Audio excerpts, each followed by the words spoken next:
সবাই কেমন আছো? দেখো আমি আজকে কি রান্না করছি। রাজমা দিয়ে মাছের মাথাটাকে বেছে নিচ্ছি। তোমরা দেখতে থাকো আমি কিভাবে রান্না করি।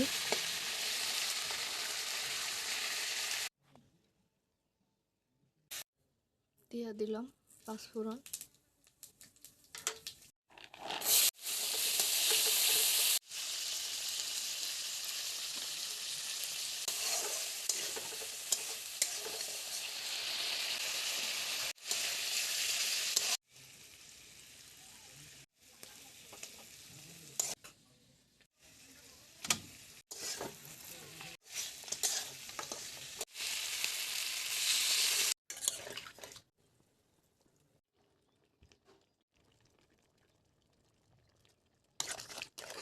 রেডি হয়ে গিয়েছে আমার রাজমা দিয়ে মাছের মাথার তরকারি। দেখবে তোমরা রান্না করে খেয়ে।